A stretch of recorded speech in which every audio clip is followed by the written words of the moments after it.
આજના વાર્તા વૈભવ વિભાગમાં આપ સૌનું સ્વાગત છે. આજની વાર્તા, પ્રશંસા મળે તો ફૂલાવું નહીં, અને જો કોઈ નિંદા કરે તો ક્રોધ કરવો નહીં.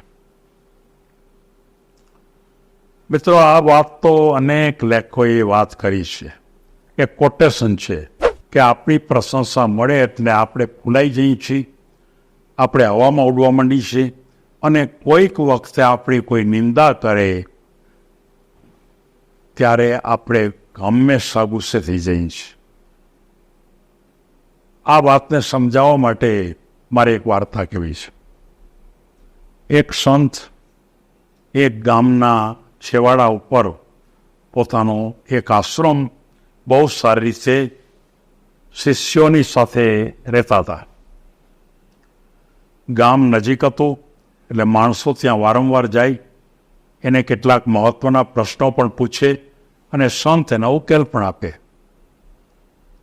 કોઈ એક વખત એક યુવાન એને એક પ્રશ્ન પૂછે છે કે મારે તમને પૂછવું છે કે જીવનમાં એકદમ સ્વસ્થ રહેવું હોય તો એનો ટૂંકામાં ટૂંકો રસ્તો કયો? મિત્રો, સ્વસ્થ રહેવા માટે તો કેટલી ટેકનિક છે, કેટલાય સિદ્ધાંતો છે, કેટલી ભૂમિકા છે. એટલે સ્વસ્થ રહેવાને માટે તો આખું એક પુસ્તક રચી શકાય. પણ પહેલા યુવાને તો એમ કીધું કે ટૂંકામાં ટૂંકો રસ્તો કયો.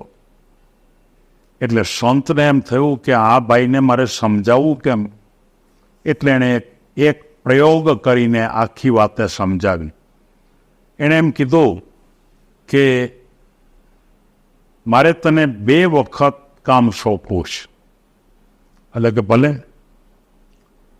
તો કે આજે રાત્રે અથવા તો સાંજના ભાગમાં તું કોઈ કબ્રસ્તાનમાં જા, અને એ કબ્રસ્તાનની અંદર કેટલાય માણસોને દાટેલા હશે, કેટલાકને બીજી અન્ય રીતે પણ હશે વ્યવસ્થા. ત્યાં જઈ અને બધાને ગાળો દેવા માંડ. ખૂબ ગાળો દે, ખૂબ ગાળો દે, તારામાં તાકાત હોય એટલી ગાળો દે. પહેલા માણસે ગયો, એણે 3-4 કલાક સુધી થાકી ન જાય એટલા વખત સુધી બધાને ગાળો અને ખોટા શબ્દો અને ખરાબ શબ્દોને એણે ખૂબ કીધું. પછી એ પાછા સંત પાસે આવે છે, મેં આપી દીધું છે. તો કે કંઈ વાંધો નહીં, હજી આવતીકાલે તારે ફરીવાર એ જ કબ્રસ્તાનમાં જવાનું છે, અને ત્યાં તારે ખૂબ બધાના વખાણ કરવાના છે. તમે લોકો બહુ મહાન હતા, તમે તમારા જીવનની અંદર ખૂબ આગળ નીકળ્યા, તમારું જીવન ખૂબ સારું થયું, આજે પણ સમાજ તમને યાદ કરે છે. તમારી ભૂમિકા ઉપર તમે જે કર્યું એવું કોઈ કરી શકે નહીં. તમે નામ જાણતા હો તો નામ બોલીને પણ કહો, અને આ રીતે તમે આવતીકાલે તમારામાં તાકાત હોય એટલી પ્રશંસા કરવાની સારે. એટલે કે ભલે. ત્યાં જાય છે.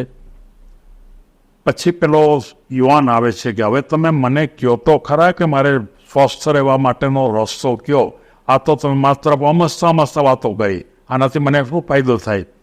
ત્યારે એ સંત એને એમ કહે છે કે મેં તને આખી વાત સમજાવી દીધી. તો કે શું સમજાવી દીધી? તો કે એ જે બધા મરેલા હતા, સપ પડ્યા હતા, એણે તું જ્યારે ખૂબ ગાળો આપી, ખૂબ ખરાબ વાક્યો કીધા, ત્યારે એણે એકેય વખત ક્યારેય ગુસ્સે થયા ખરાઈ? ક્યારેય ઉકળાટ કાઢ્યો ખરો? તો કે ના, એ થોડા કાઢે, એ તો મરી ગયા બધા. તો કે કંઈ વાંધો નહીં, ચાલો. તે ખૂબ સારી વાતો કરી, પ્રશંસા કરી, ઢગલા બંધ પ્રશંસા કરી, તોય તારા માટે કોઈ સારી વાત એને કરી? ખૂબ કે તમે અમને ખૂબ પ્રશંસા કર્યા. એટલે પેલો યુવાન એમ કહે છે કે એ બધા તો મરેલા છે, એ કેવી રીતે કરી શકે? હું ગામમાં જાઉં તો હજી કરે. તો કે ગામમાં જા તો તને પ્રશંસા તું સારું કરતો કરે ખરા? તો કે આ કરે એ કે. તો કે એમ કર, એકવાર અહીં જઈ આવી કે તું જ્યાં જઈ અને 2-4-5 જગ્યા ઉપર જઈ અને બહુ ગાળો આપ. અત્યારે કોઈ કંઈ કેસ? તો કે મને મારે એ છે. પછી કે તું બધાની પ્રશંસા કરતો, તો કે તો મને એમ કે બહુ સારો માણસ છે, તો હવે હું તને જોવા નથી મોકલતો. મારે તને એમ જ કહેવું છે કે આ દુનિયામાં બધા જ સાચા અર્થમાં મરેલા જ છે. તારી કોઈ પ્રશંસા કરે, તને કોઈ ધન્યવાદ આપે, તારા કોઈ માનો કે તમને બહુ ઊંચાઈ ઉપર લઈ જાય, ત્યારે પણ પહેલાં જે શબ પડ્યા તાની એક પણ શબ્દ ન બોલ્યા, એમ તારે પણ એની તારા મન ઉપર કોઈ અસર થવી ન જોઈએ.